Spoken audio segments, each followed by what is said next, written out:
Okay. La da da da. Why does it just show Ishgard? What's so important about Ishgard?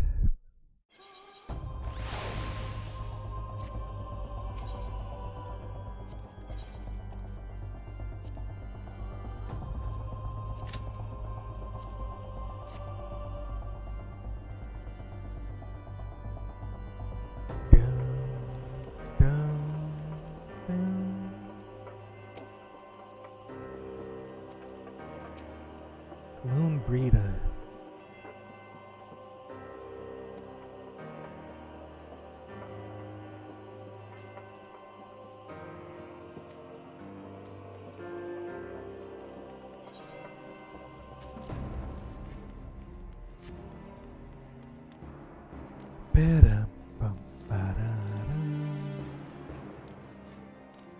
Whoa, the hell? The hell is this? Behemoth.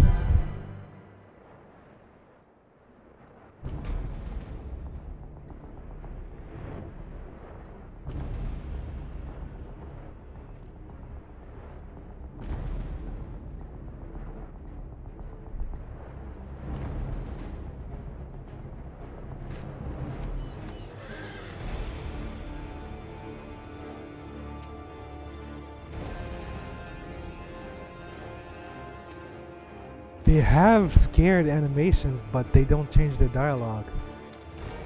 Once you click on them, they go back to their previous. Yo, do people actually go for this guy?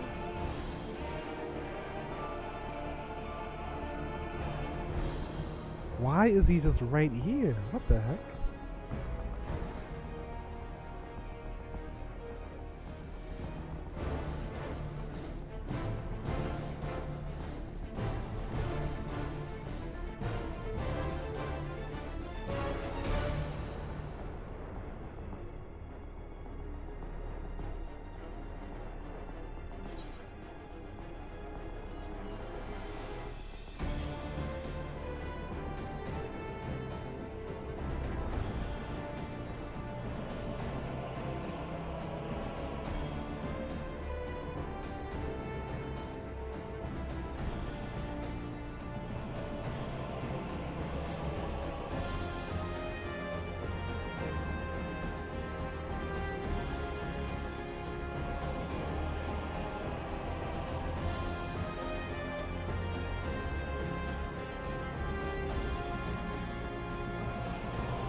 Whatever. I'm not fighting him.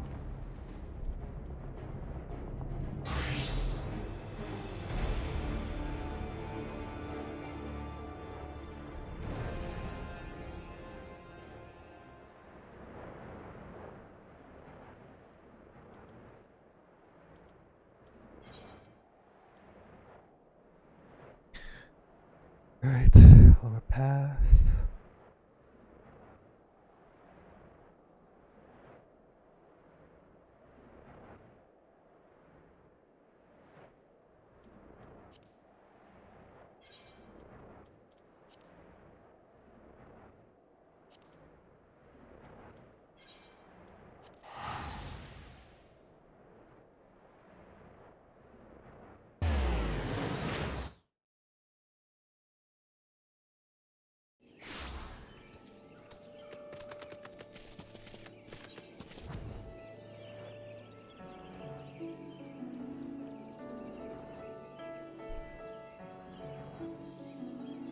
What?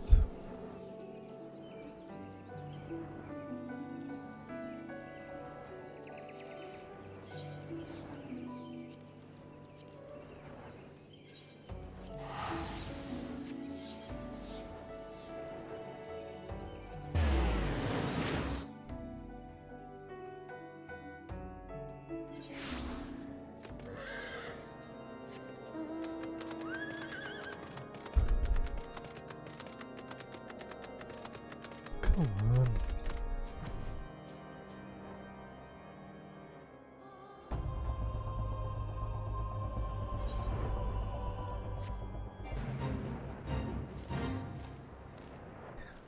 Dwayne.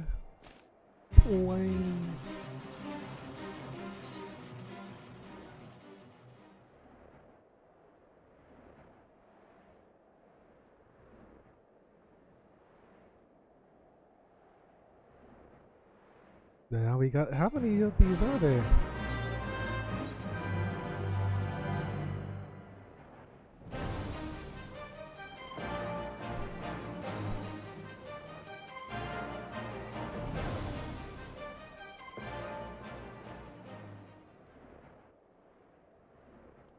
Dragonflies? Aren't dragonflies over here?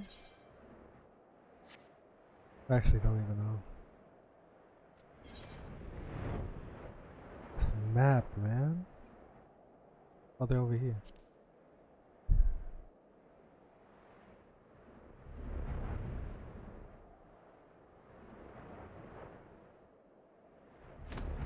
Level 40.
No. What's up with all these rares?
I hate this map.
Ba-da-ba-da.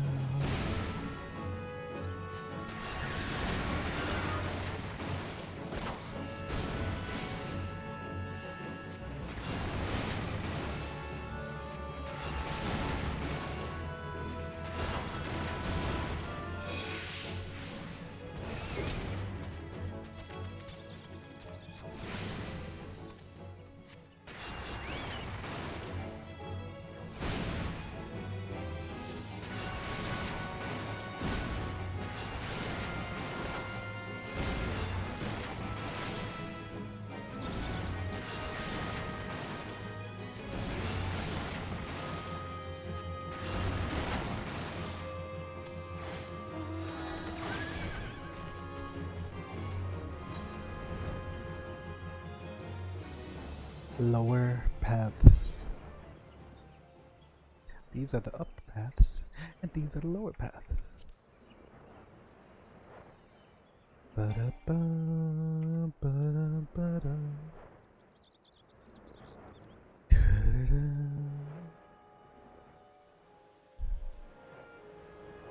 Crooked Robin Hood, I'm about to unleash on them.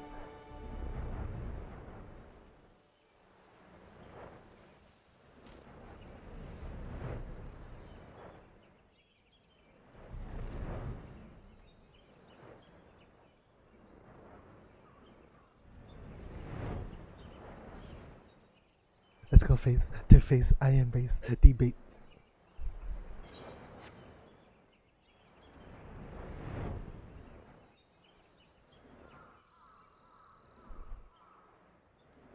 Ba-da-da-da.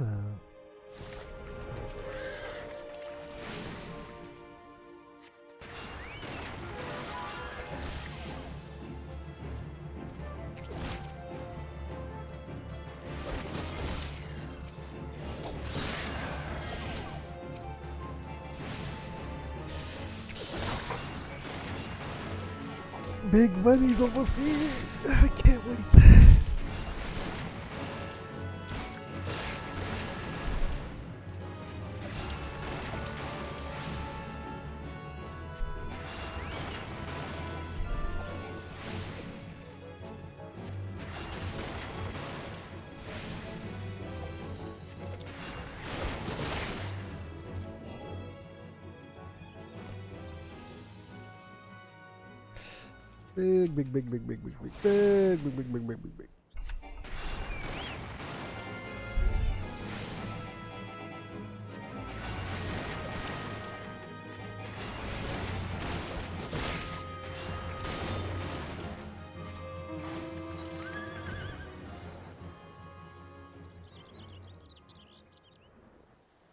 Carthaeus Highlands, Providence Point. Why didn't you tell me that to begin with?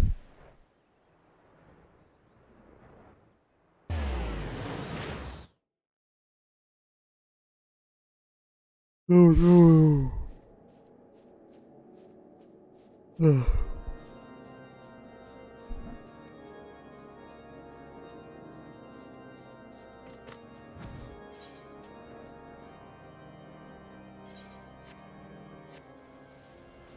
Surprised there's no dungeon up here.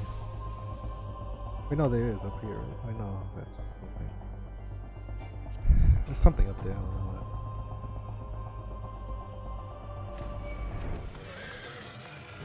Drag.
Ba da ba da da ba da ba ba ba.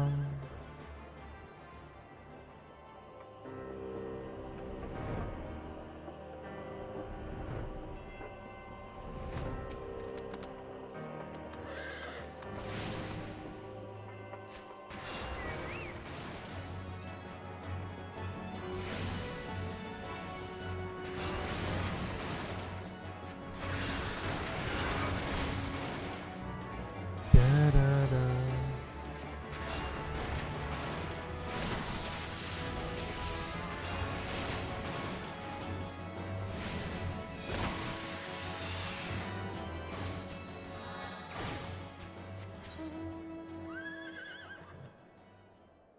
North Shroud, Proud Creek.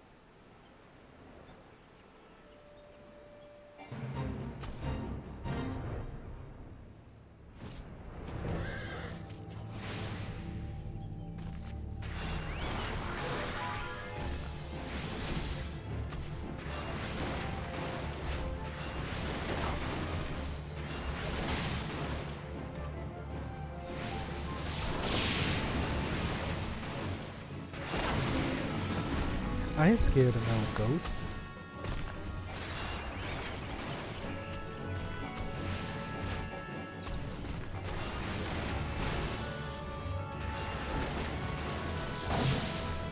Showtime.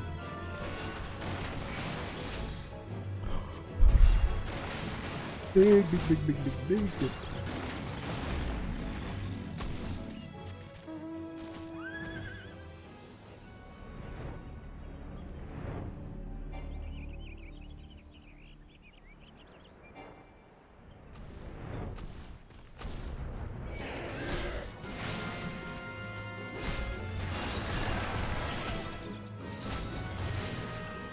Uh-oh. It's frozen.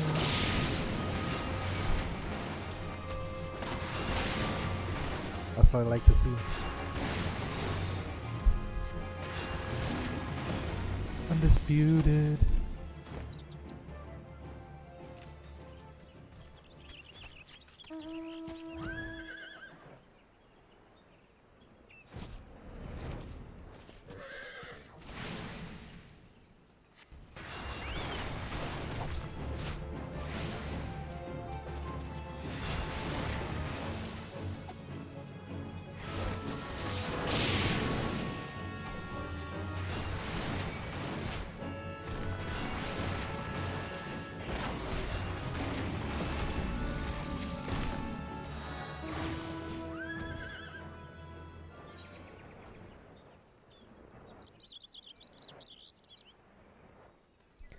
Perthea Central Highlands, Dragonhead.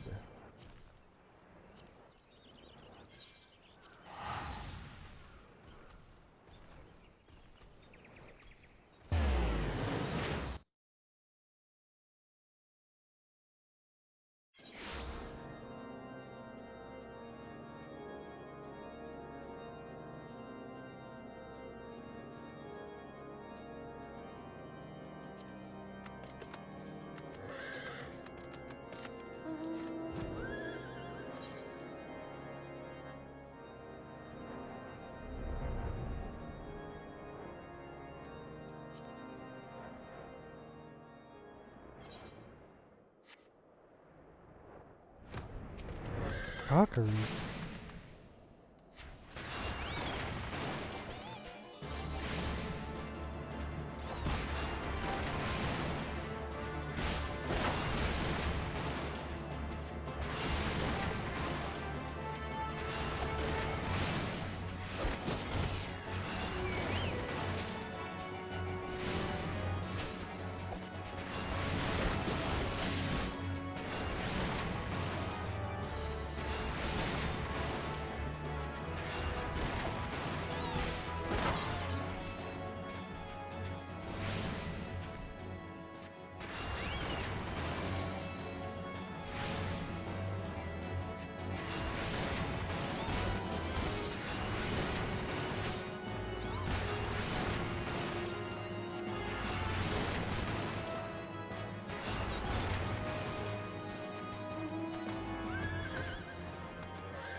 Level up.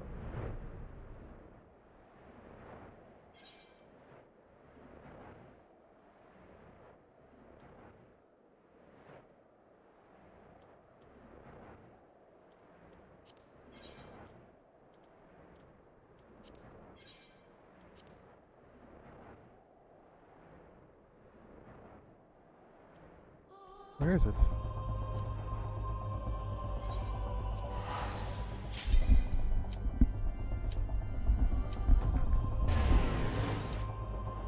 Oh my lord, man. Whatever. Let's get this party started.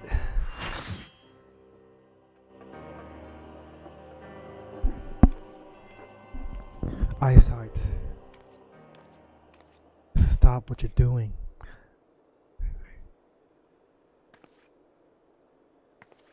You should never have come here, warrior of light. I labor only to forge a lasting peace.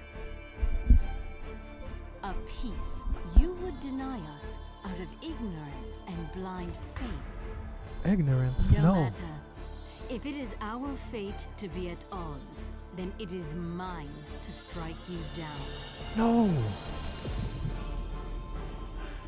We Wait a minute. whom gods and men have forsaken shall be the instruments of our own deliverance. Don't do it. Partake of my flesh. Fill this vessel with your light. Walk amongst your brothers and sisters once more. Oh, Saint Shiva, still the hatred within our hearts and bless us with eternal grace.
Spread out for that.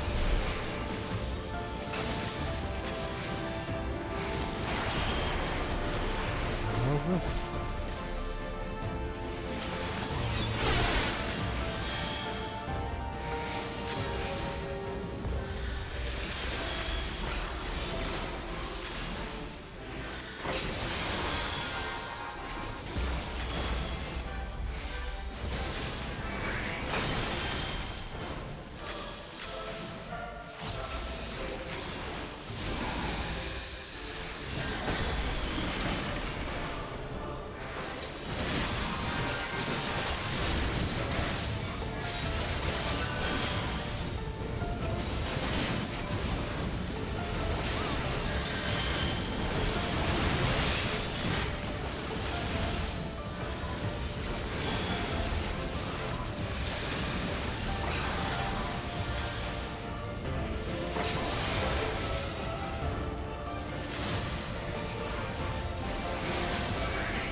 What's happening?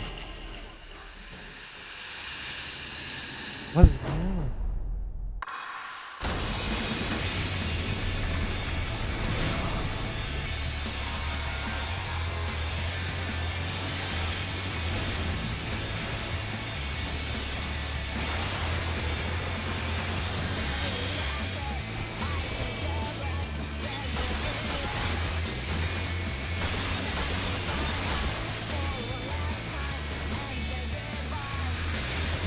How's this song?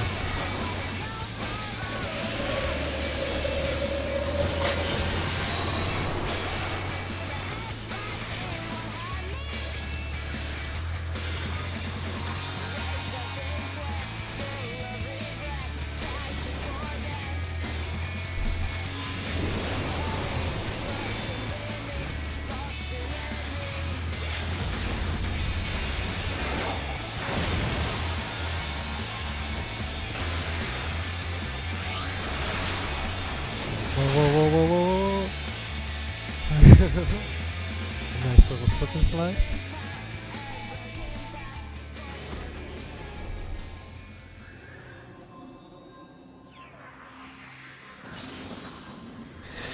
Ice heart.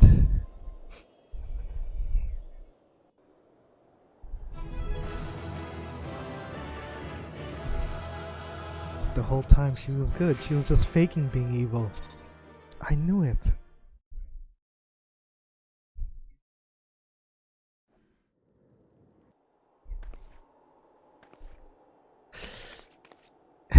Let woman be evil. Let woman be evil just to be evil. Don't give them a sad story. I saw that trending on Twitter or something before. Fool. Blind, bloody fool.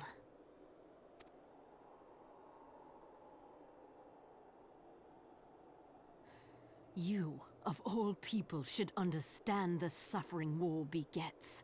That no sacrifice is too great if it brings an end to the violence. Mine is the righteous cause. Keep telling yourself that. You fight in a war you do not understand. A pawn of liars and schemers. And they are no less ignorant than you, following the creed of their fathers without question, never thinking to ask why. Trapped in a delusion of their own creation, and blind to the truth.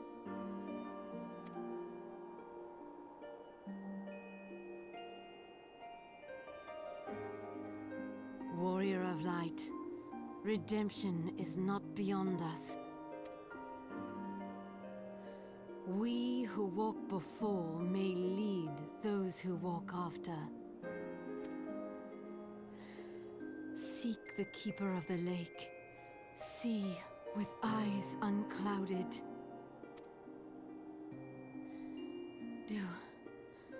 Do not squander a mother's gift. The keeper of the lake.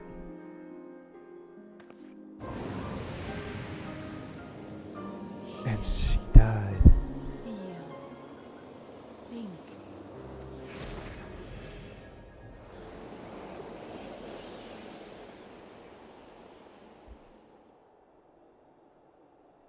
Where'd she go?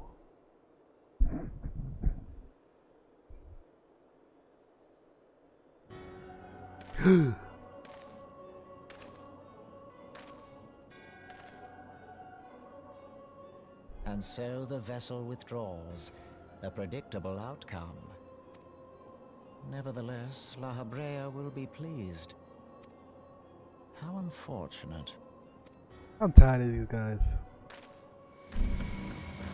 This organization of 12, whatever. Organization 12 or 13? I don't even know.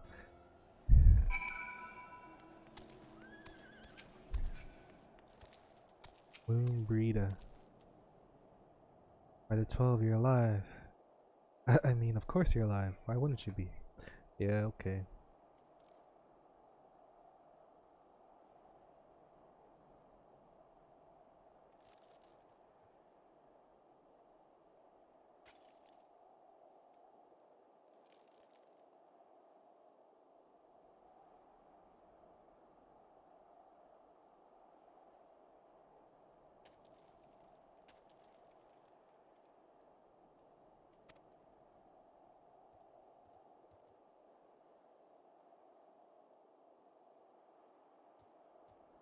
Yeah, okay.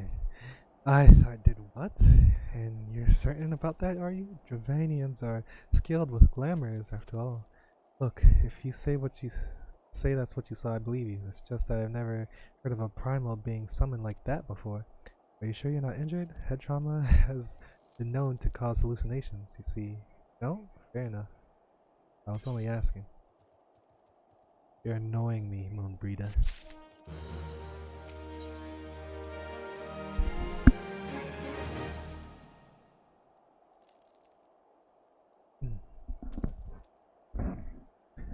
If you ask me, there's not to be gained from mulling over the implications of your story in the freezing cold. Let's save it for the Rising Stones, eh? I'll get everyone to meet us there. Ah, but before that, you best pay a visit to Right in front and speak with Alphanod. He's probably worried sick about you.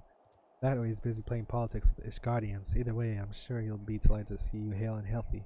Speaking of which, you don't have a headache or anything, do you? No? Red vision? Oh, no reason. See you soon. Again soon. I don't like you.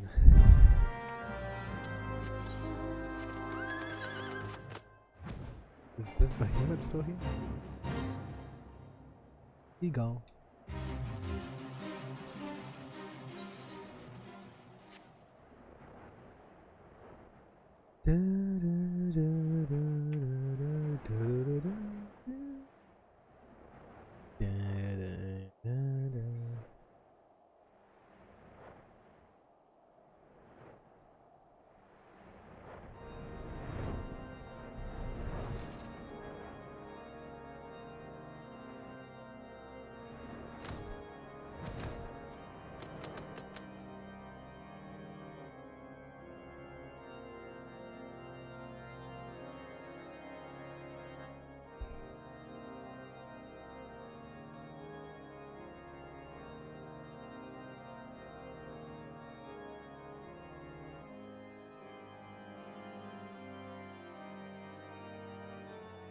Who gon' stop me, huh?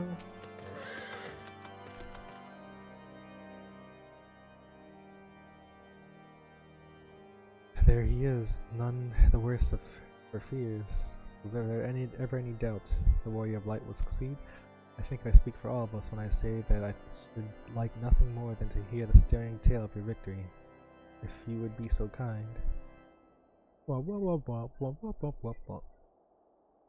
Then we were too late to prevent the summoning. But not too late to prevent for the loss of life, an outcome worthy of celebration, one for which we have glad to think. Yes, you are right, of course, Sir A. Merrick. I don't know.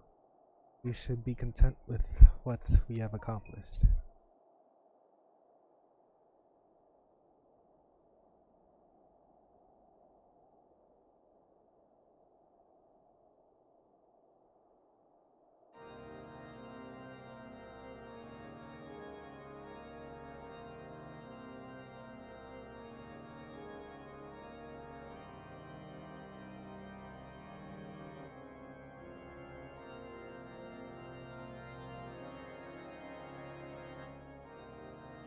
Are you ready for a good time?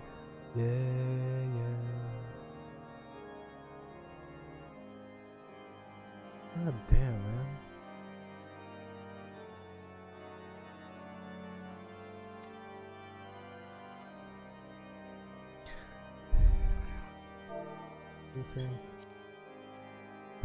I for one could not have wished for a better outcome. She was no longer a threat, and the heretics have been routed.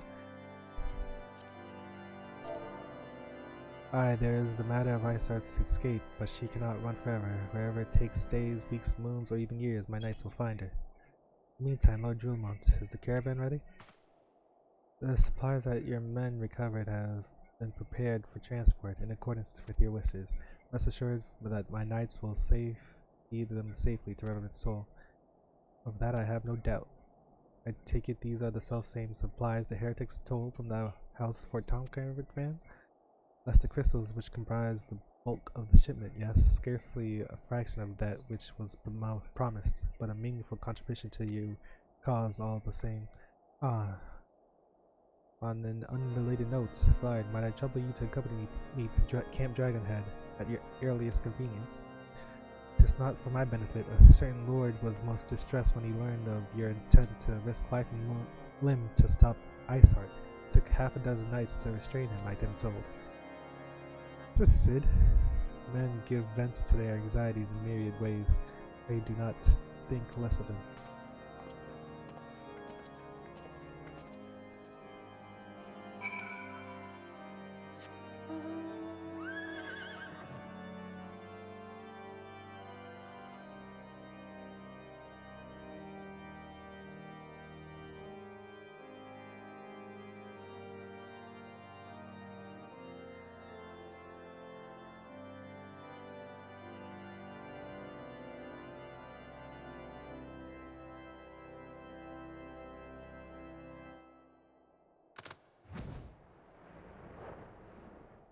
What did I need up here?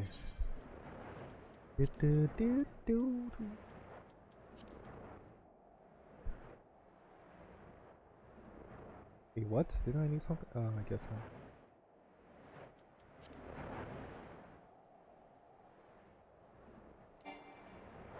Oh yeah, good to open.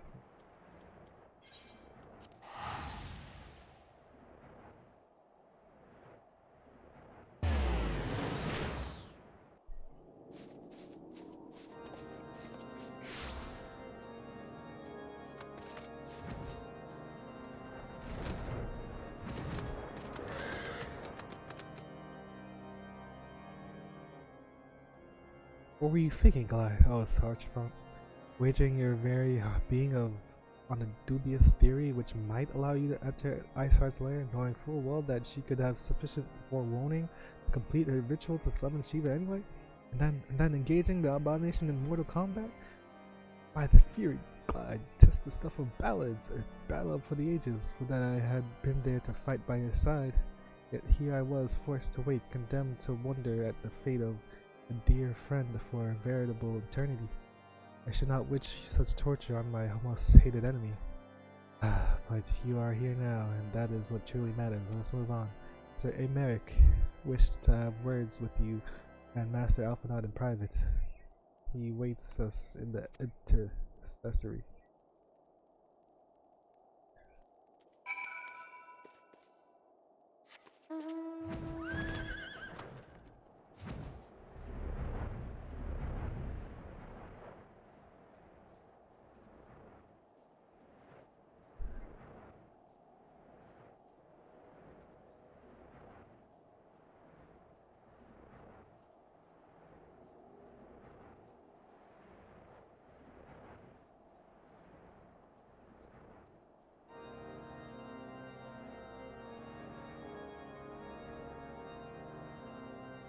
Why is it not popping up?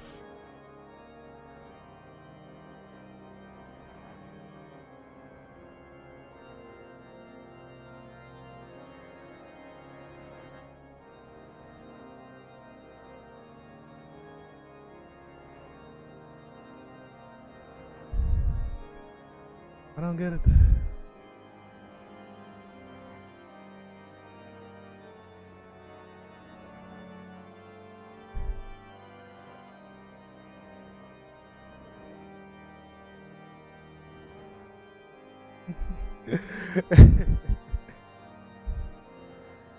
Doesn't want to pop up, I don't know why.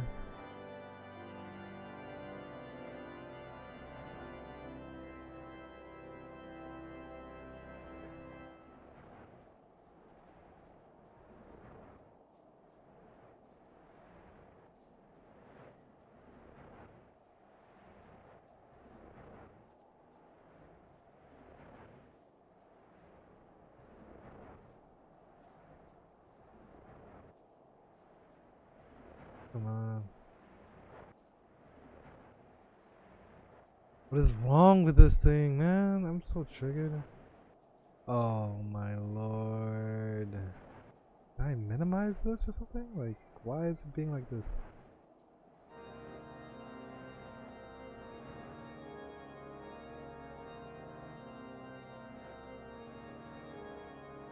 Oh, there it is.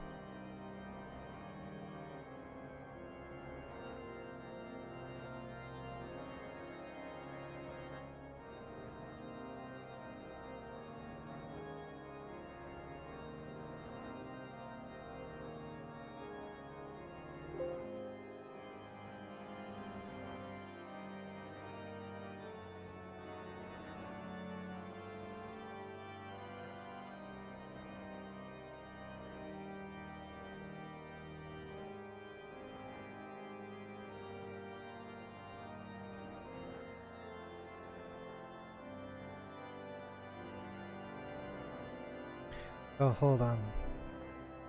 I need to find...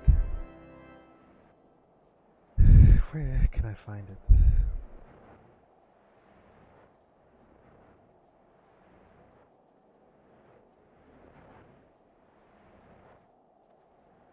Because The heck?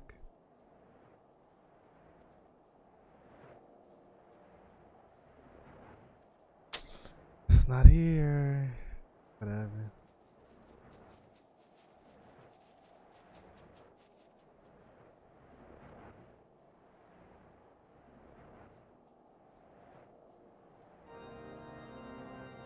What are you talking about?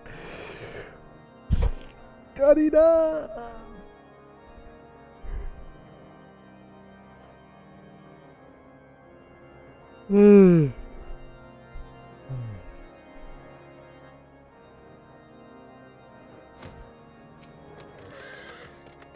Why does he look like the guy I was just talking to? Like a fish guardian.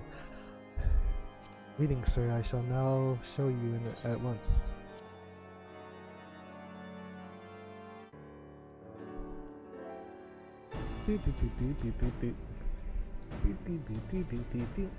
On behalf of the Holy See of Ishgard, allow me to express my deepest thanks.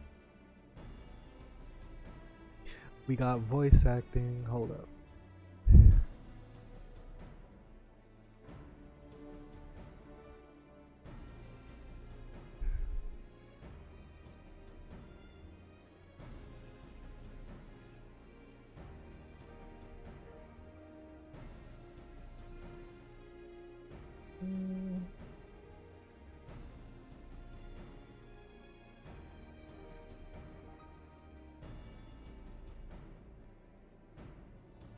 Never before have we been required to contend with a primal. Indeed, there were fears in some quarters that our knights might not be equal to the task. From what we have now learned of these beings, I can say with certainty that we would have lost a great many men had the Scions not intervened. Then the argument for preemptive action should be self-evident. Perchance now you will reconsider my proposal that Ishgard move against Natalan. Ere we first met, a similar proposal was tabled, but the Holy See decreed that we were to observe, and that military action should be taken only in self-defense. Self-defense, eh? All things considered, it was not an unreasonable decision. Since the calamity, 2 vigils have fallen to the Horde, while Garuda has never shown any inclination to storm the gates of judgment. Angry. Which is why this unprecedented crisis and its resolution may prompt a change in policy. Oh. You who have faced these primals know well the threat they pose. Ishgard did not. Not until now. And there is naught like a brush with death to change a man's outlook. There's nothing like a brush. Like, but... Hey, what? Why do you say it like that? There's no other brush than death that can change someone's outcome in life. At the very least, this should silence any lingering objections to our arrangement with Outlook. Revenant's tone.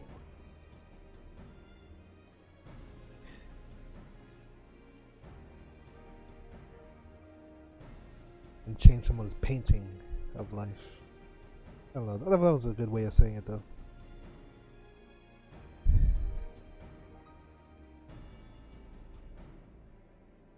The Holy See may even feel moved to grant us its formal endorsement.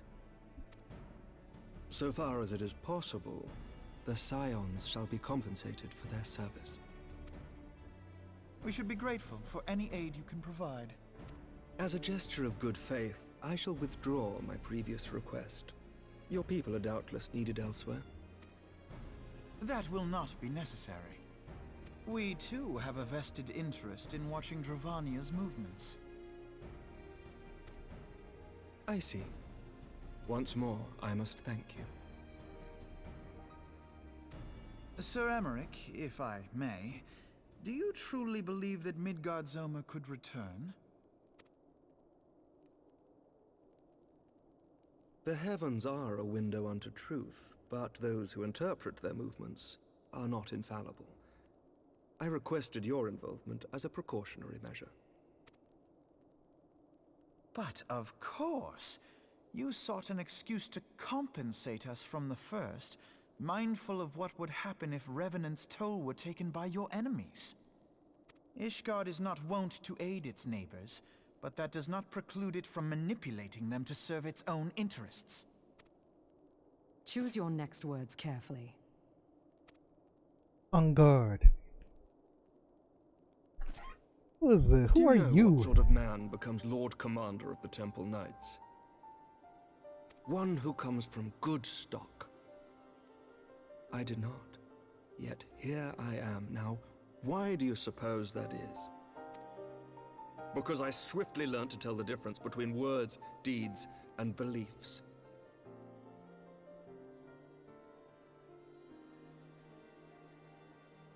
You are correct, Master Leveilleur. Ishgard desires to see Revenant's toll flourish, as it would present a troublesome obstacle to our enemies from the south. We are so glad to be of use to you. As we are to you. Ours is a mutually beneficial arrangement, lest we forget, one born of necessity. The dragons grow more restless by the day, and the heretics harry us nigh without cease. We have contended with such troubles for centuries, but there are limits to even our endurance. Yet as a pauper is loath to part with his meager possessions, the leaders of Ishgard are not wont to render up their trust to outsiders. Are not wont. But with perseverance on our part, they may yet be made to see the light.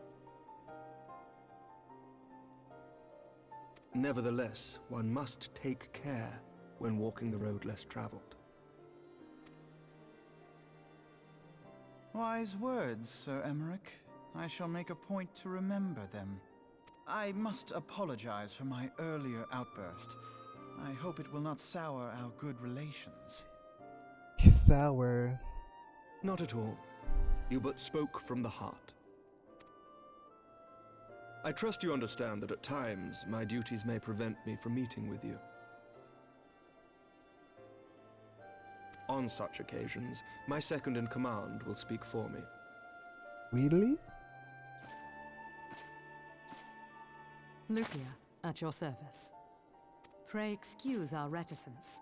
We are but wary of speaking too freely, lest our sentiments be made known to our enemies. Know that the Lord Commander and I are of one mind. For the sake of One in Ishgard mind. and of Eorzea at large, I pray our peoples can put aside their differences.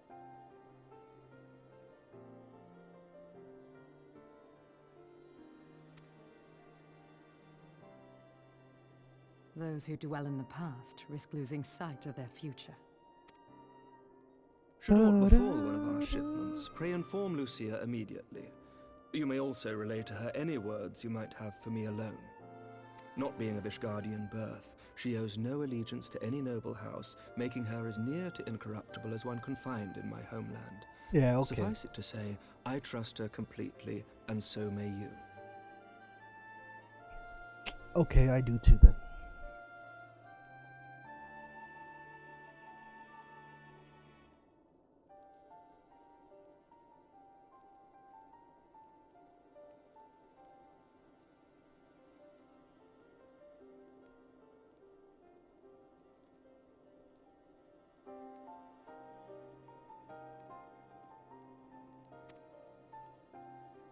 Which reminds me, Lord Orchafont, if you would be so kind. Horchafont? Horchafont. Certainly. This is the first time I'm hearing his name, I think. In times such as these, trust is ever in short supply. Mayhap this will go some way to rectify the problem. The results of our investigation into the heretics' recent attacks, as well as our interrogation of the merchant you detained. Sir Emmerich, I cannot thank you enough. Think nothing of it. Ishgard may be many things, but it is no friend to Garlemald. Did I not tell you to have faith, my friend?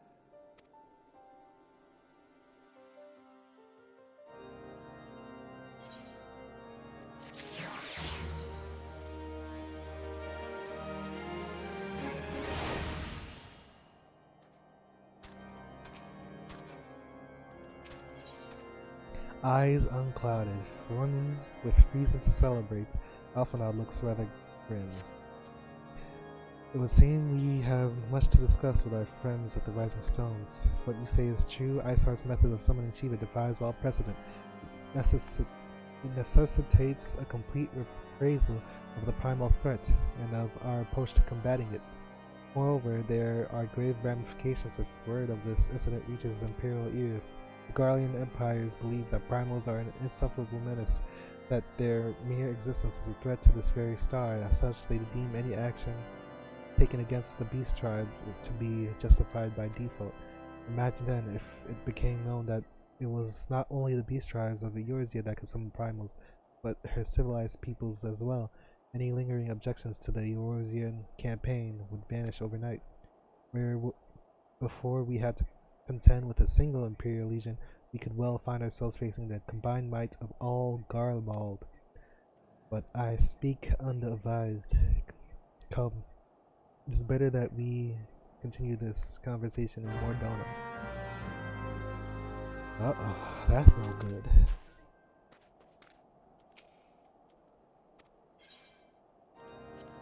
I could just go inside? What's in here?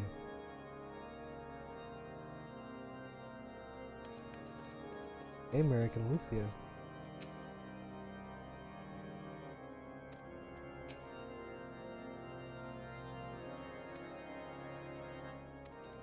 So what are you two just gonna do here? I have some of these, some of the blue stuff and some of the red stuff. Use that table. Okay.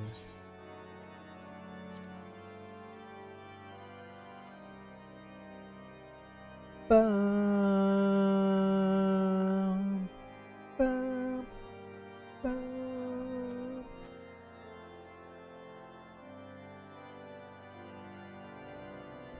Ooh, ooh, ah, ah. Okay. I was gonna do something.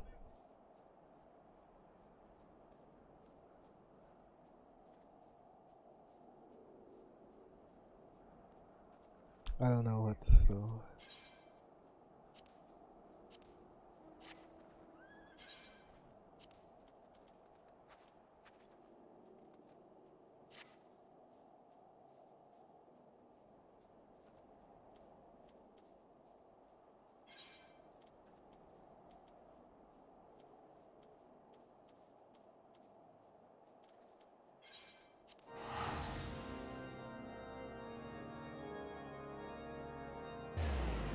Oh.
So good, man. Okay, we got new dialogue. There's little fortune and far less fame in becoming a receptionist. But one must be realistic. Also, it was seen that I was grossly misinformed regarding the average earnings of a street performer. Okay.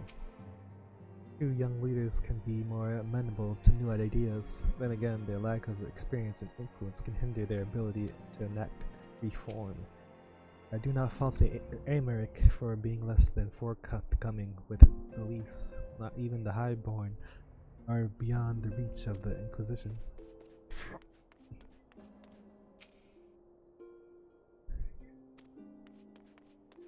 Yeah.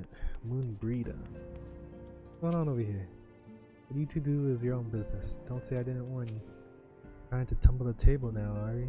Don't give up yet, boy. Ida, line him up. Hey, I just gotta say, you're pretty. You're alright. A sip before practice, a sip after practice, and all too often a sip during practice. I do believe Moon Breda is having quite the bad influence on you. Calm yourself, Coolnut. It's just a little shift at the practice. Pierce out the bowels, no end.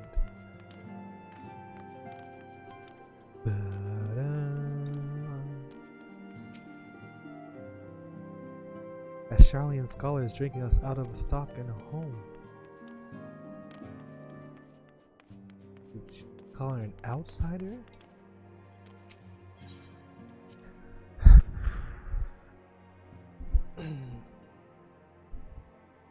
What just happened? Oh,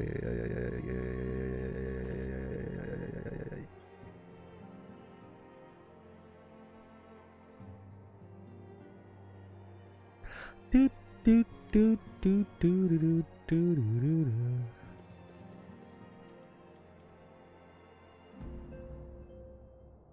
No, we did it again. We did it again.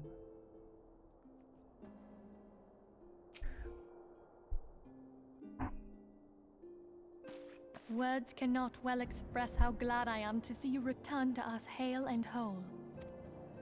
Hail? Needless to say, I am most eager to hear your account of that which occurred in Kurthis, assuming you're ready to speak of it. Nobody told you? Excellent. I shall summon the others at once.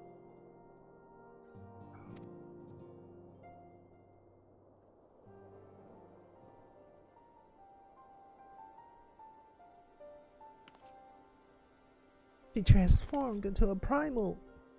You gotta believe me. Iceheart used her own body as a vessel for a primal soul? Master Yeah. Louisoir's writings make no mention of such a possibility. Can we be certain this entity was a primal? As certain as we can be that good King Mogulmog the 12th was a primal, I should think. Both were ostensibly summoned. Let's not quibble over definitions. Of more concern is the implication that Iceheart retained her will, even after she was possessed. We are talking about a mortal, wielding the power of a primal.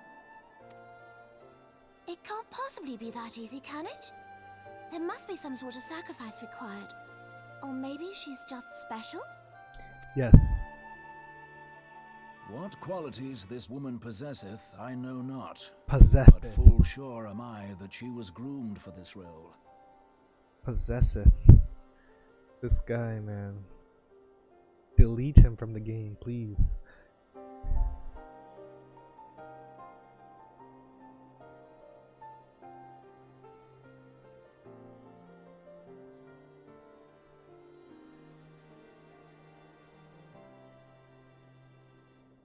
Dun, dun, dun, dun, dun.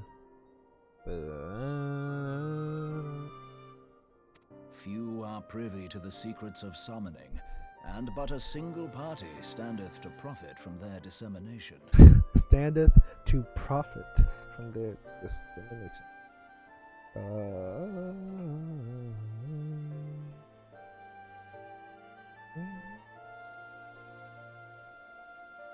Well, I wouldn't presume to comment on how the lass came to know about summoning, but I will say that what she summoned was a primal.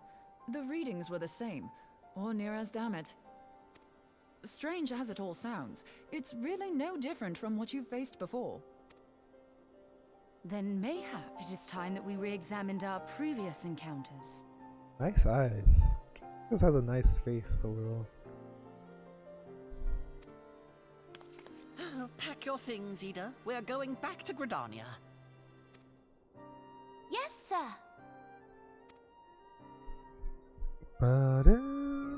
About Iceheart's final words to you. Hear, feel, think. Hydaelyn speaks to her as well. If Iceheart is blessed with the power of the Echo, she will doubtless have used it to further her goals. Or could it be that it was a revelation granted her by the Echo which first set her on this path? She did say that the Ishgardians were blind to the truth. What is the truth? Do you think she has knowledge of the origins of the Ishgardian-Dravanian War? It would do much to explain her unwavering conviction. Did not the Lady Iceheart implore thee to seek the Keeper of the Lake? And did she not imply that in so doing thou wouldst come to see with eyes unclouded? Midgard-Zoma was a king amongst kings who reigned for centuries on end. But he is dead and his wisdom lost to the ages. Unless the Ishgardians' fears are well-founded. It would seem we have yet another reason to stand watch over the Keeper of the Lake. For a mercy, we are well positioned to do so. Iceheart, Shiva, Ascians, and Midgard-Zoma. I shudder to think how they're all connected.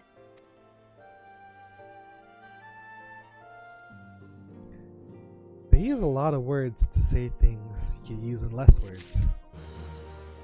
Why use big words when you could use little? Not even big. Why use many words when you can use little? 110, nice. The reason Rayleigh. I mean to scour the annals for knowledge of Midgard's storm. Given his great age, I dare say he appears in more than a few. Do you hear that? Motion outside. Do y'all see if all this mess?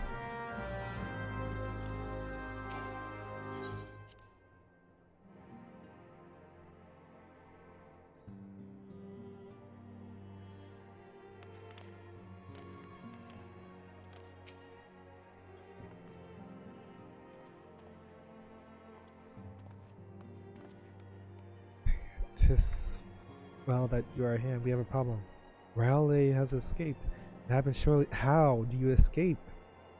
It happened shortly after the immortal flames took her into custody. She had been placed in a dungeon cell ahead of the coming trial, but apparently the accommodation was not to her liking. The turnkey was found slain against with 2 guards. 'Tis plain she received inside help. Citizens report seeing Rayleigh quitting the city via the Gate of Knowledge with a bloodied spear in her hand. It makes for Castrum Meridianum. I am certain of it, with her fate in the Eorzea as good as sealed. What recourse has she but to flee to her imperial masters? Even as we speak, Captain Ilbred and the First are hot upon Rayleigh's heels. Pray make haste to Camp Wolfog and join the hunt. Why?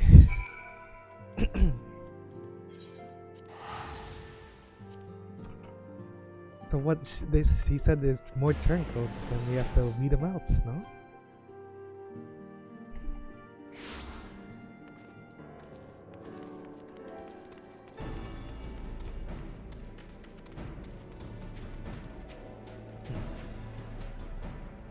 Thanks for coming, Zion. I have spoken with the soldiers. They say that Rayleigh walked through the camp not a bell ago. She walked right into it. You did not miss here. We have Robon's decision. Keep the matter secret to thank for that. God from morale, he said. As a result, not a single flame in the garrison made any attempt to detain her. So here we are. Rayleigh must not be allowed to reach Castrum Meridianum.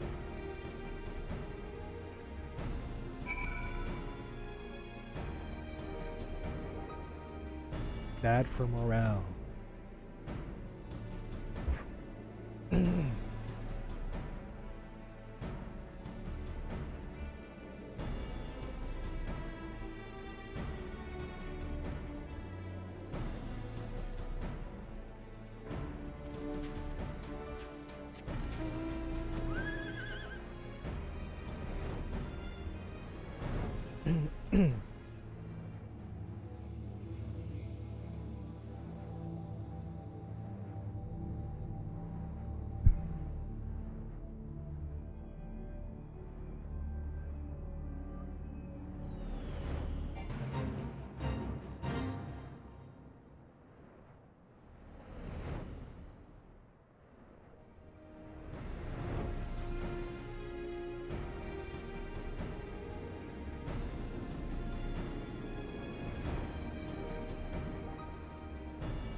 Yuhasen.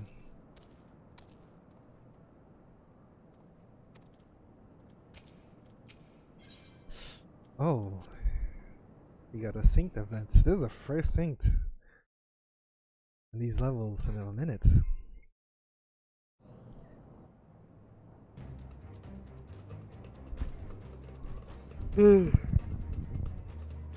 This wretched was with Riley. He threw himself at us with his mistress might escape.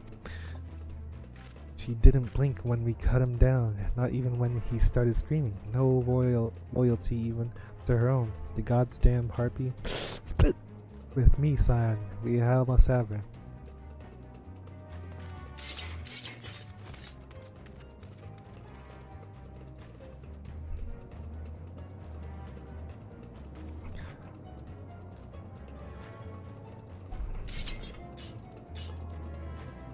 She's got more?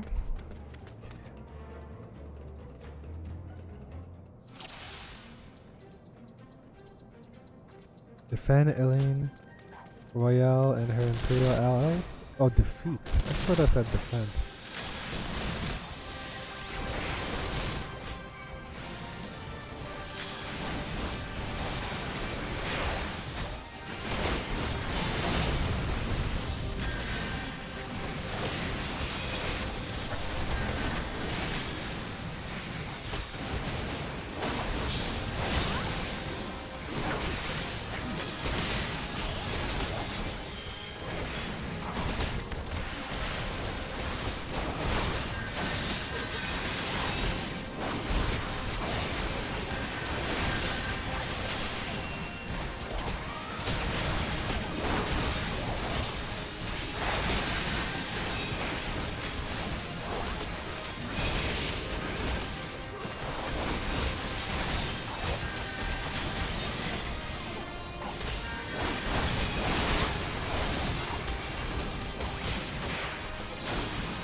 Does she even take damage? I doubt it. Yeah.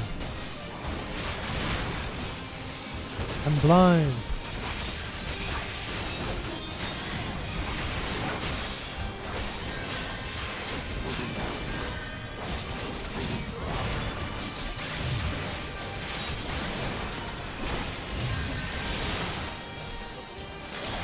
You can misclicks.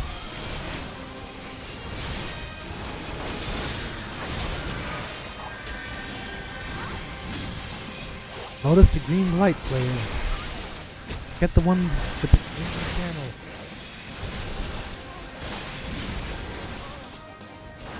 And then you can take down the big guy.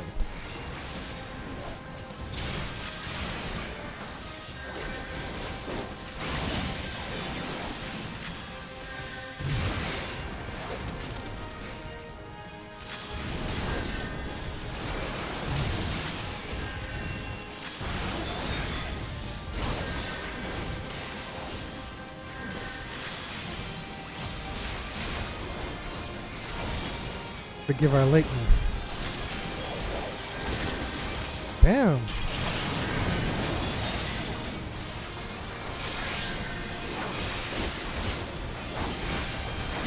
What is going on?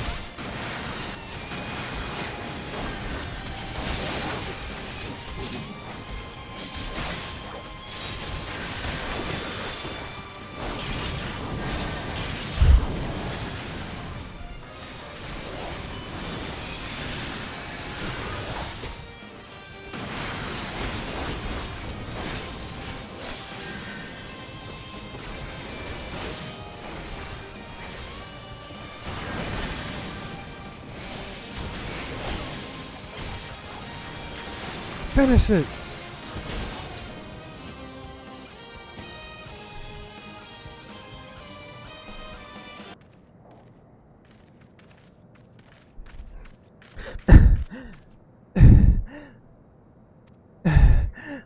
Bind her and not do it tight.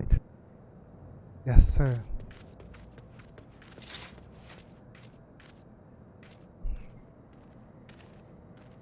Good work, man.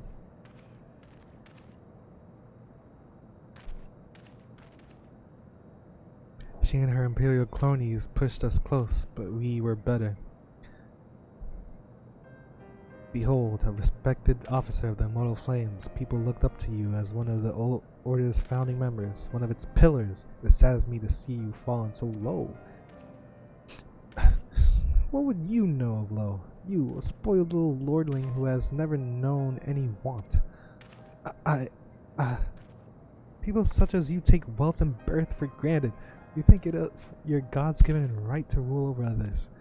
You know not of our plight, the injustice that we low-born Ishgardians must endure. To the noble lords and ladies, we are not people, but resources to be consumed. I did what I had to do to survive, stealing, killing, even whoring myself. It is no fault of mine if fools imagined me a paragon when I joined the flames. To hear you tell it, one would think you the only person ever to have suffered. In the case you have forgotten, Raban himself was born into poverty, as was I. We lived hand to mouth, with little more than the shirts on our backs. Hunger was our constant companion, yet never did we bemoan our lot in life, nor did we begrudge others their fortunes. We accepted the hand that we had been dealt, and played it to the best of our ability. Life was a battle, aye, but no matter what fate threw at us, we took it on the chin and came back for more. Everything we had, we fought for. How are we any different then? 'Tis true that we were both mercenaries of lowly birth, and 'tis true that we both had our fair share of struggles. But whereas I sold my sword, you, Marshal, you sold your comrades. If life has taught me one thing, it is that you never betray your own. I would sooner cut off my own arm than raise a hand against a friend. But enough talk. You will return to Ul'dah to face justice and the people whose trust you have dragged through the court gutter.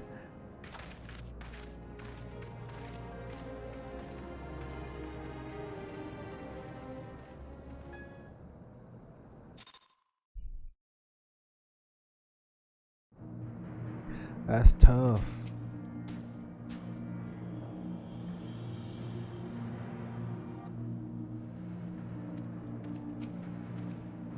No so much a hint of remorse.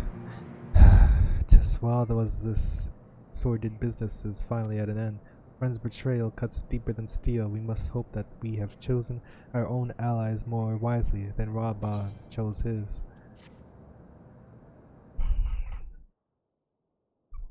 Alphanot always taking shots. Truly bothersome business. No, I do not foresee a problem on that front. The main concern is Raban. There is no telling what the brute might do. Have the blades watch him in the flames day and night. You may leave the Sultana to me. I shall personally attend her grace.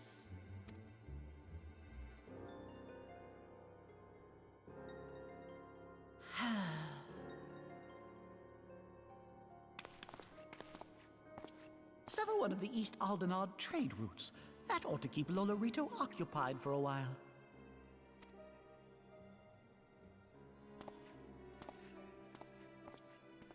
Nanamo Ulnamo. For my sake, pray be a good little Sultana to the last.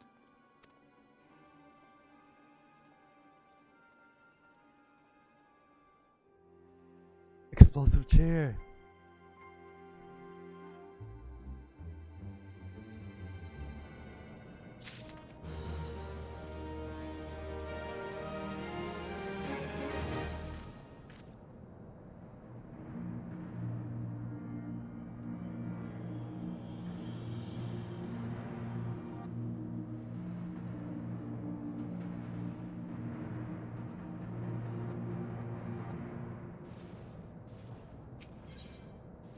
Let us cling together.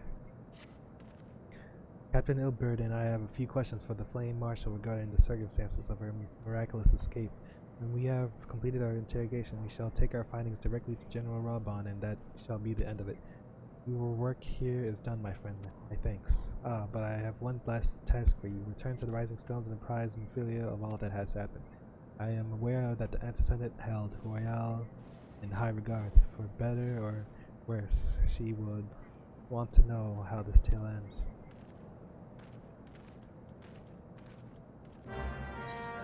Amadeus, Amadeus, Amadeus.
Welcome back, my friend.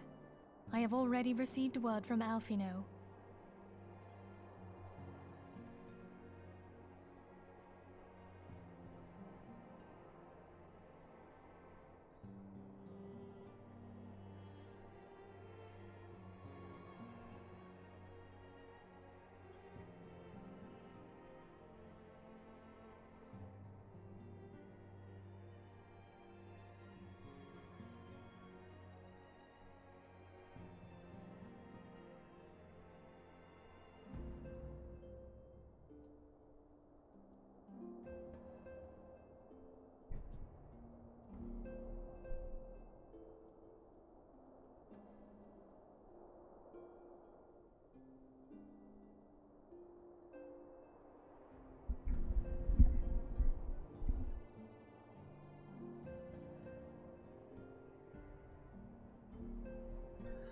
Welcome back, my friend. I have already received word from Alphinaud. To think that Flame Marshal Huayu was the Garlean agent. I know not what to say. Ryu? Ryu? Together with Robon, Eileen lent us much needed aid at the time of our Order's founding. She was particularly passionate about the need to tackle the primal threat. When we discussed the subject, her eyes fairly shone with determination. Whatever else she may have been, I choose to believe that it was her true self with whom I spoke then. But now is not the time to dwell on such matters. I don't care about your feelings, Ophelia. I have an important announcement to make regarding our effort to defeat the Asians. We shall begin as soon as everyone is assembled. Everyone, assemble. My thanks for coming, friends. Moonbreeder, the floor is yours. By now, I'm sure you're all familiar with White Auracite, the miraculous material that'll allow us to capture Asian souls. No, I'm not really. Back at Snowcloak, we verified its ability to absorb vast amounts of ether. No. Alas, it leaves something to be desired in the area of stability. The stone can only store ether for a short while before expelling its contents. In addition to Auracite's inherent limitations, we must needs be wary of our enemy's strength. Our foe draweth upon an infinite wellspring of power. Even should we succeed in entrapping him, the stone will not long contain his wrath. Meaning that, if we want to kill the swine, we'll have to be quick about it. 'Tis our belief that an Asian soul may be permanently undone, if smitten by a sufficiently concentrated burst of pure ether. Ether! The only trouble is, we can't say for sure how concentrated the burst needs to be. Without knowing how much ether an Asian soul is composed of, we're basically guessing. Our sole clue lieth in thy struggle with La Habrea. During that encounter, Heidelin bid you forge what she called a Blade of Light, a weapon which took the form of a luminous stream of energy. Whatchamacallit? A lightsaber? Based on your description, we believe the blade with which you vanquished your foe was composed of ether. Ether. Admittedly, your victory proved ephemeral, as La Habrea was able to use a crystal of darkness to flee into the space that lies between our world and the void. The fact remains, however, that Hydaelyn placed the means to destroy the Ascians in your hands. Be that as it may, it would be unwise to assume that you will do the same when we next encounter such a foe. Quite so, my lady. We must needs find the means to forge our own blade of ether, one to equal that which Hydaelyn did benevolently bestow upon her champion. That is all well and good, but it seems to me that producing such a blade will require a prodigious quantity of ether. Whence will it come, pray tell? Oh, what if we had 2 pieces of white auricite? One to trap the Ascian, and the other to store the ether for the blade.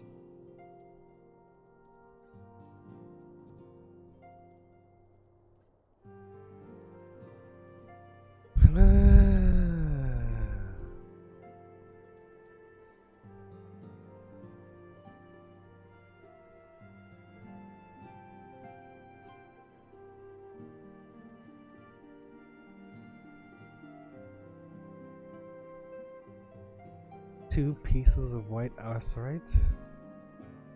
Ida, you're a genius.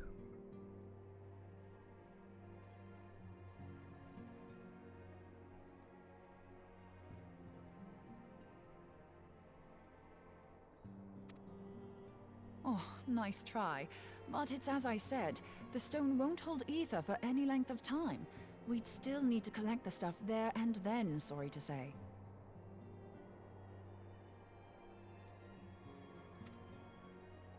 And therein lies the rub. Finding a way to create the blade whenever and wherever we choose. Twould seem more research is in order. I'm going to linger a while, perform a few more tests on the auricite. And I could do with some help. Urianger, why don't you lend me a hand? Me? Mine apologies, but I am required at the Waking Sands.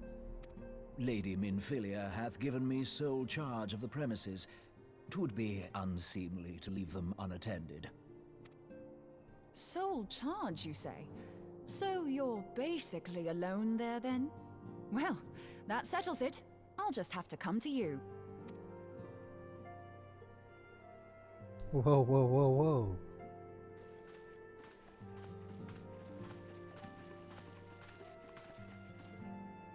While you were afield, word arrived from the Sharlayan motherland. You will recall that a survey party was dispatched to investigate the incident at the Isle of Val. What they discovered was troubling, to say the least. It teleported. According to the report, the Isle has been erased from existence. 'Twas as if a hole had been torn in the very fabric of reality. Aye, yet the mystery endeth not with the Isle's disappearance. It hath come to light that a number of scholars in various other locales were reported missing at a similar juncture. What's more, they all had something in common with the head of the students of Baldessian. Every last one of them was researching a phenomenon called dimensional compression, or the rejoining as the ancient texts call it. I'll be damned if that's a coincidence. Dimensional compression. All indications suggest Ascian involvement. But I sense that a force greater still is at work. The entity the Dark Beings call the one true God. We must pray that my dear friend Kryl regains consciousness soon.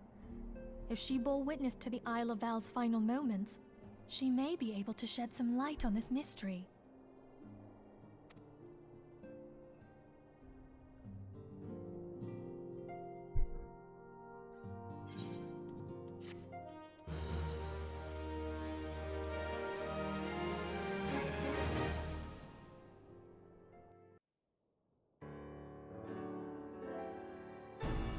Leggy.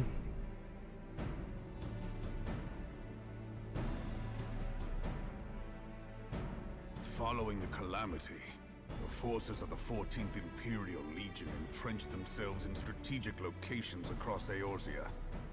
So swiftly did they accomplish this, it was suspected that they had received help. To think that it came from Huayu, my right hand. Ryu? What are they saying? There is more. We have reason to believe that Huayu didn't deal exclusively with the 14th. Huayu? She also answered to a higher authority in Garlemald. This is Huayu. Okay.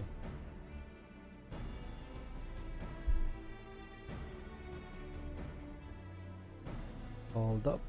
Gotta click this, click this, click this, click, click, click.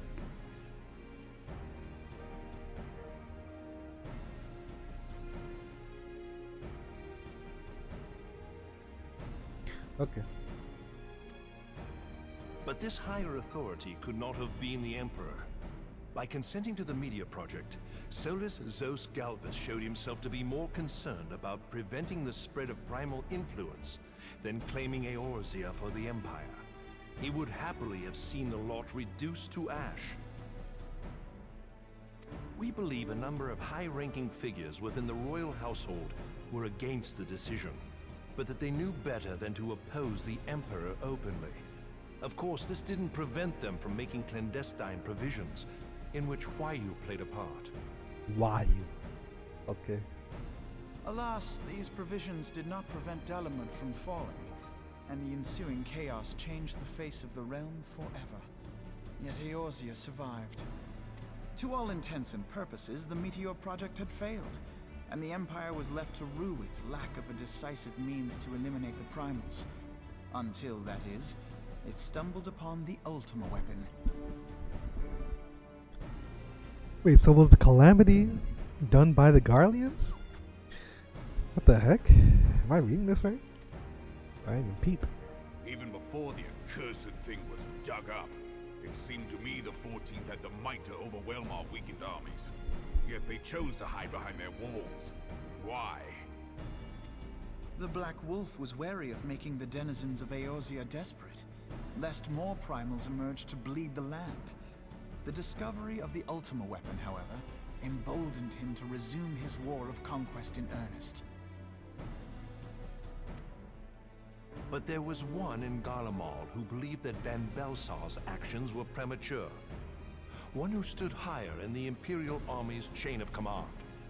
He ordered the Legatus to halt his advance, only to find that the Black Wolf had slipped its leash, and that the 14th now acted alone. In a bid to bring Van Belsar to heel, he used the agent he had planted in Ul'dah prior to the calamity to undermine the Legion's efforts. A man who outranks Van Belsar, yet opposed the late Emperor's decision to annihilate Eorzea.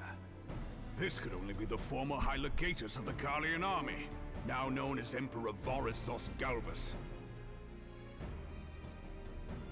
So he was Huayu's true master. But one of several in actual fact.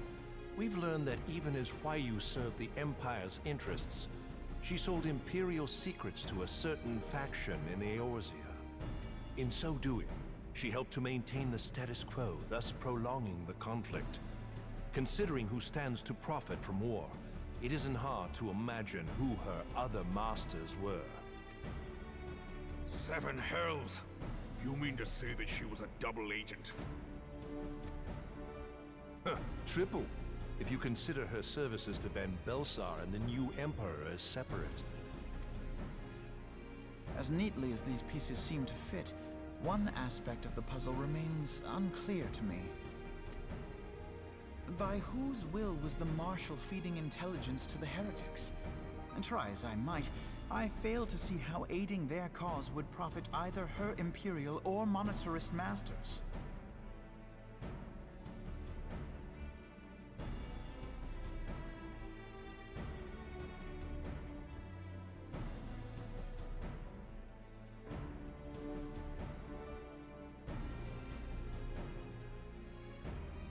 Could it be that another hand is at work here? If so, why you must be made to reveal whose it is.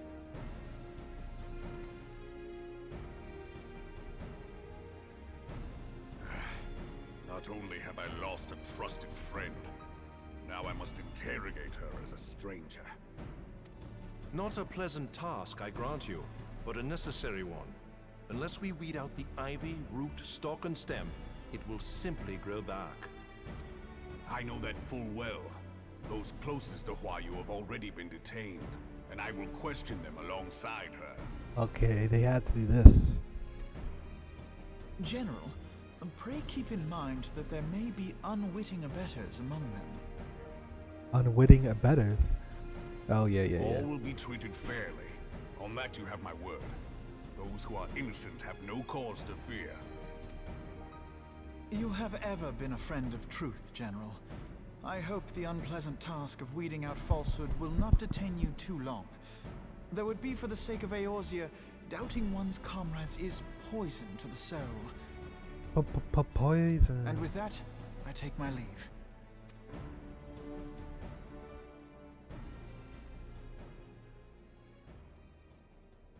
What about the Leggy? Don't sit on the chair. All these years, I've been made to dance to their tune. How could you, Huayu?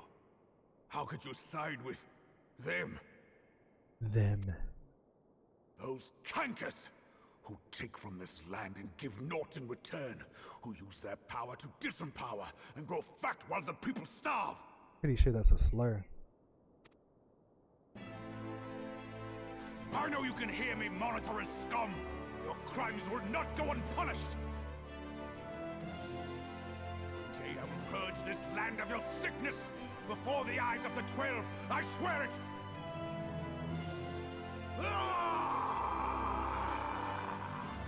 Alright.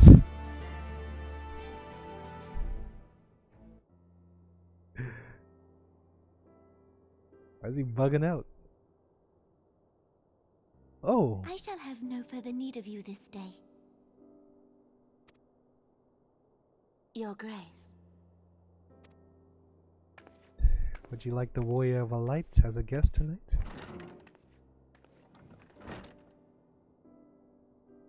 I fear that not even mine own chambers shall remain private for long. Has the situation grown so grim? Oh. Ever since he proposed the Cartano Reclamation Bill, Teleji Adeleji has risen to greater prominence upon the backs of impoverished refugees. The monetarists were ever united in their pursuit of profit, but the man's actions have torn a rift in their ranks. They snap at each other as rabid dogs. Yet now is not the time to be bickering among ourselves. If this bickering is a threat to law and order, might you not have grounds to dissolve the syndicate? Little girl Would time? that the solution were so simple, Admiral.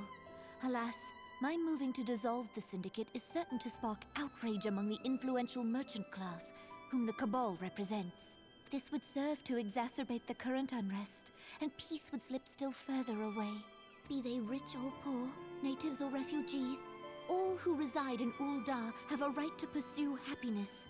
It is the duty of a ruler to protect this right. If I am to perform my duty, I must needs tread warily. It would not do to make enemies heedlessly. Were Lord Lolorito here, he would doubtless say that I have my head in the clouds. A ruler is required to take a wide view. Try as we might to cater to all needs, some will inevitably be overlooked. As such, there shall ever be citizens who feel aggrieved. It cannot be helped. But as you have informed us, the monetarists take no view but their own.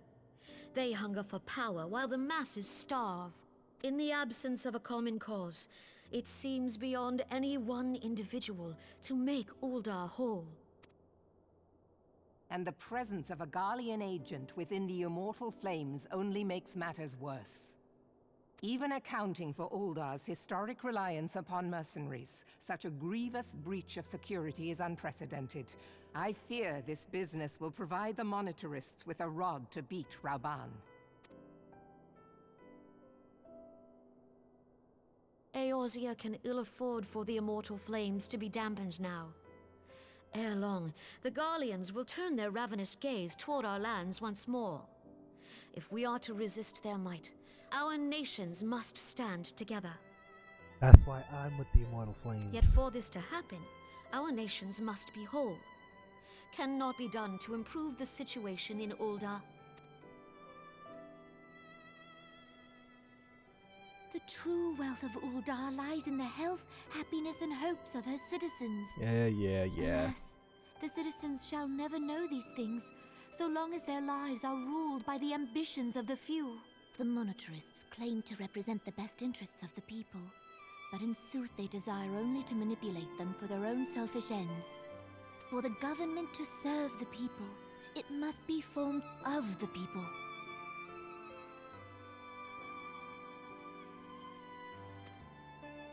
For Ul'dah to move forward, it is not only the Syndicate that must be dissolved. Nay, you jest.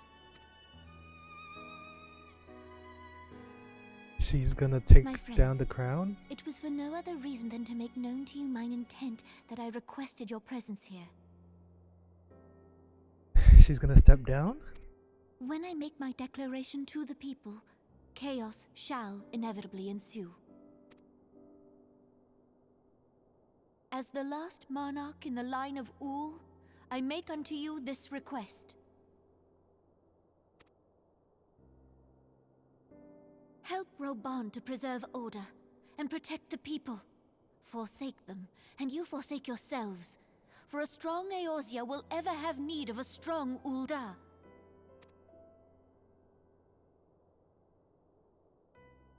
The monarchy Your is over? Grace, are you certain of this?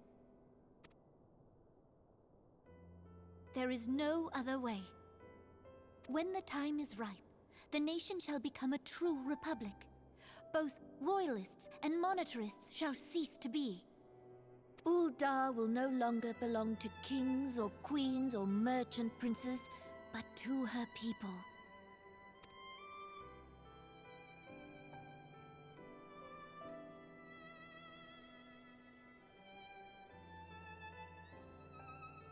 Your Majesty, you can't! Rauban, forgive me for casting aside all that you have toiled for in my name.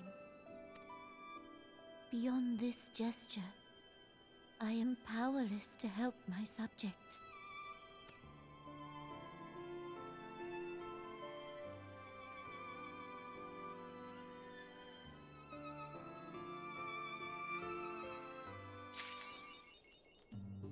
Dreams of ice. I dreamed a dream, ba-da-ba-ba.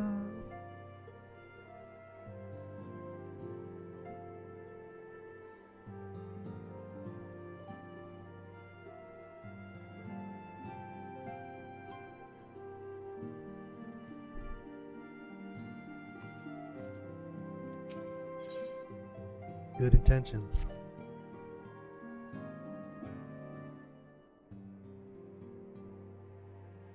I am most eager to address the Ascian threat. However, we dare not neglect our other pressing concerns. We both know full well that Saint Shiva will not be the last primal we face, and our relationship with Ishgard is still tenuous at best. I think that the resolution of the primal threat was once the sole priority of the Scions of the Seventh Dawn. Some days I wonder if it was wise for us to take on so many other responsibilities. Lest you forget, Antecedent, the Scions need not shoulder the burden alone. Were not the Crystal Braves established for this very reason? True, we are presented with a multitude of problems, however, we have all the resources we need to address them in turn. Glide, in particular, is ever a steady hand, who I trust will continue to support the Braves. To what do we owe the pleasure? Have there been further developments regarding the situation in Ul'dah? As expected, the immortal flames have been struggling to cope with the revelation that one of their highest-ranking officers was a Garlean agent. Suffice it to say, Teleji El Deleji and his monetarist ilk have wasted no time in attempting to turn the situation to their advantage. Coupled with ongoing unrest, the flames are finding themselves hard-pressed. Plainly, General Raban needs our help, and I will direct the Crystal Blaze to offer what support they can. If I am to stay abreast of the latest developments and issue effective orders, however, I cannot afford to waste time traveling back and forth. So, for the foreseeable future, I think it would be for the best if I were to remain in Ul'dah, unless you have an objection? None whatsoever. We have matters here well in hand. Umbrada's research is proceeding as planned, so she tells me, though I'm not familiar with the details. Rangia is poring over his tomes at the Waking Sands. Others are contributing in their own ways. Last key problem, how to form an ethereal blade at will, remains unsolved. Nevertheless, it is only a matter of time. While we focus on that task, mayhap you could assist Alphinaud and his braves with theirs. Wouldn't do much to restore her faith with the mortal flames if the Warrior of Light was seen working on their behalf. Never forget that your esteemed status allows you to act in ways that those more tightly bound to the organizations and nations cannot. As ever, I implore you to do so. Not that your response was ever in doubt, but I humbly thank you once more for aiding our cause. Now then, there are preparations I must attend to before my departure, such as receiving Riol's latest report. He has proven to be quite skilled at gathering information that others have kept secret, hence why I placed him under my direct command and ordered him to investigate the Ul'dah riots. When you are finished here, join me outside. Depending on what he has to say, I may soon have a favor to ask. If there are any developments on our front, I shall inform you at once in the usual fashion. Nothing but the usual.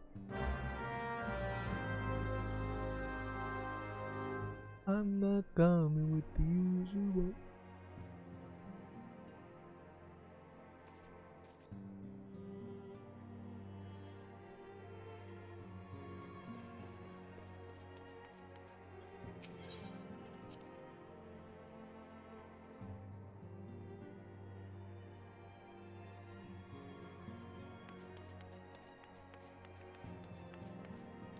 Tatar, are you sleeping well? You must be absolutely exhausted from saving the realm on a daily basis. True.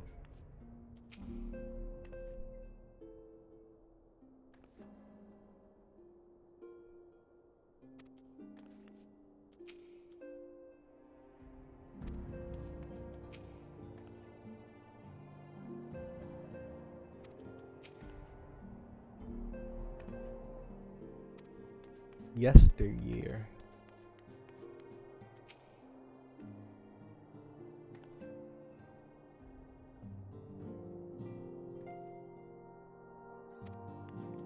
Link Pearl.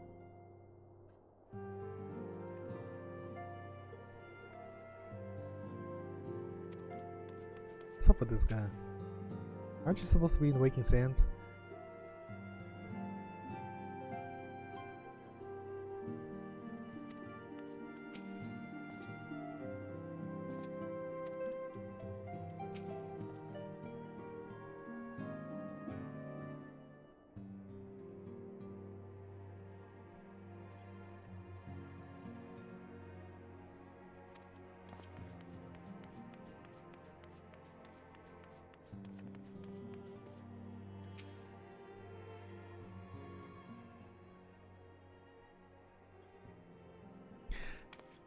Riol.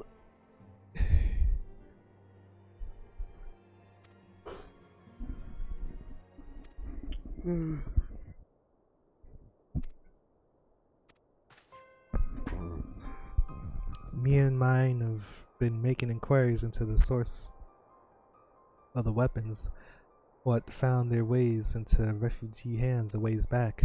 So happens we caught wind of something promising, a rather large purchase so sharp and pointing things. by a black marketeer holed up near High Bridge. I doubt that this man would have secured such a quantity of weapons if he did not already have clients waiting, clients that for whatever reason would prefer for this transaction to remain secret. Brings to mind that merchant what caught an arrow while talking to Glide, don't it? Generous fellow he was, dueling out swords and spears to the downwritten and disgruntling. Which isn't to say that these clients have the same mischief in mind, but if you want to be sure, it might be prudent to intervene before they collect their goods, savvy? I hate how he talks too. Seizing the weapons before they fall into the wrong hands would be for the best. However, if we strike at the appointed hour, we might capture the black marketeer as well as his clients. What say you? Yeah. Then it is settled. Rendezvous with Camp Ilwood at Highbridge and intervene with the exchange takes place. Now then, if you excuse me, I must leave for Ul'dah. Expect good tidings.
Uh-oh, SpaghettiOs.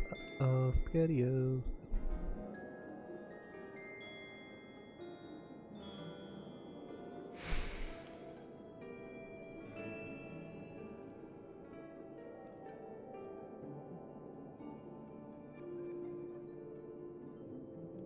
Assassino.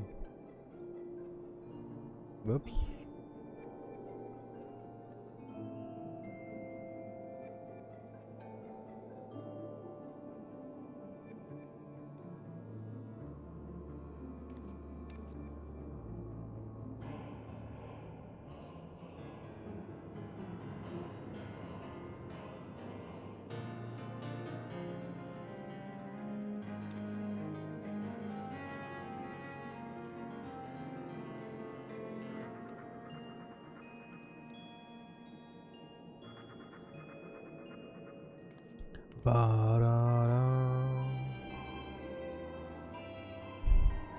Secret gear? What is this?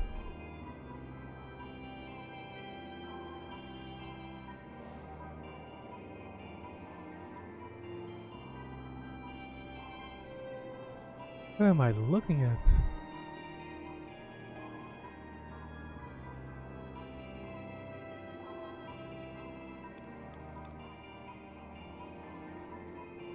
Hold up. I'm looking at some nonsense. Quartz? No. There's no damn quartz. Excuse me? Excuse me? Excuse me? Ba-da ba-da ba-da-da. Ba-da ba-da ba-da-da. Ba-da ba-da ba-da-da. Ba-ba-da ba-da ba-da-da.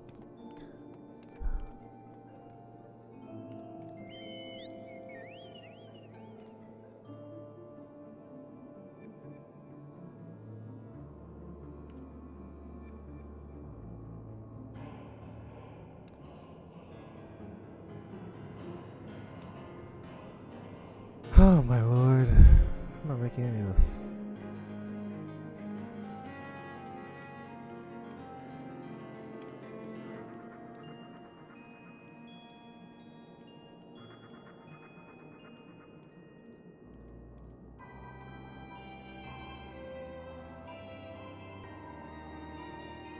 Bum bum bum bum ba-da.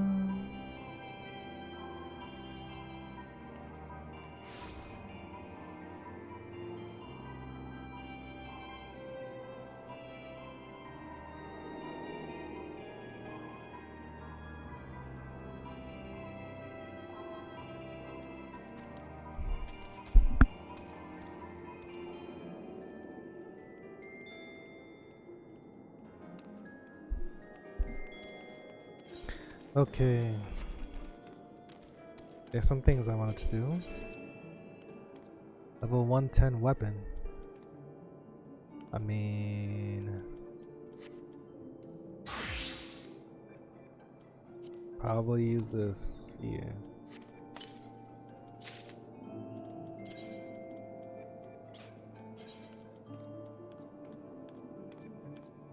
I got a better coat. When?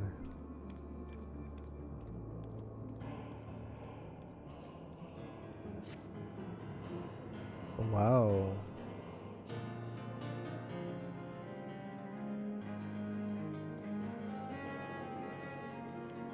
I look like a black mage. Look at me, I look pretty cool. Nice, nice, nice.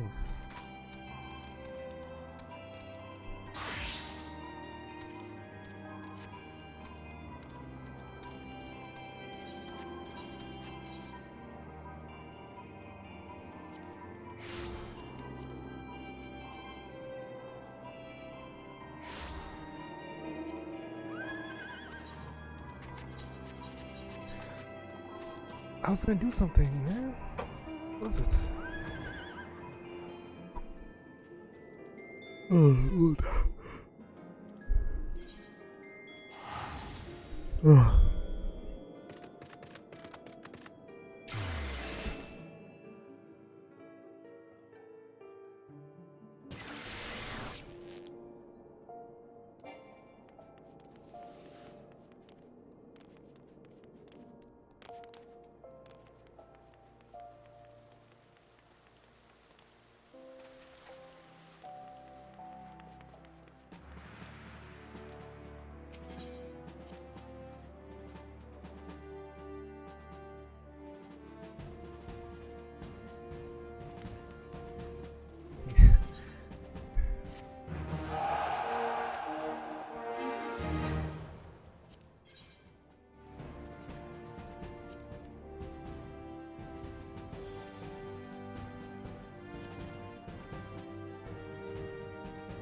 What level are they?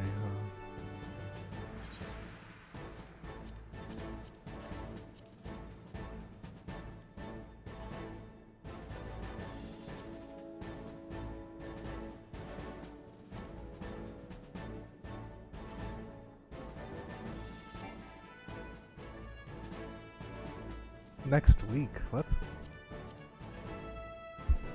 Bam, ba da bam, ba ba da bam, bam, bam, bam, ba dam.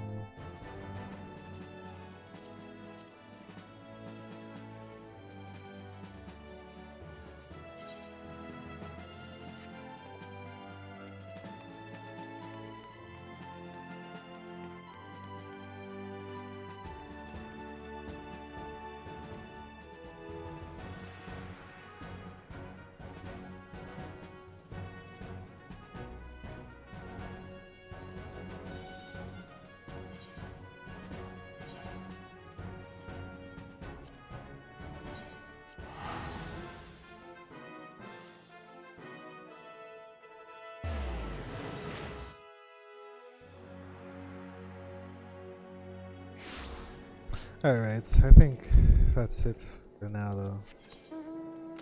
Continue this later.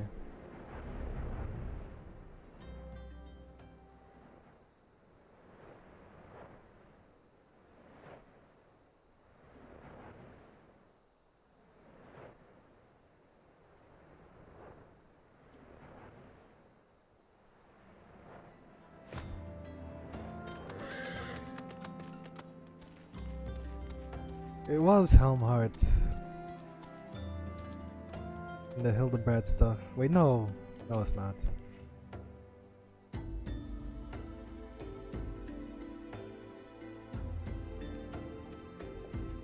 Oh no, yeah, it's someone else.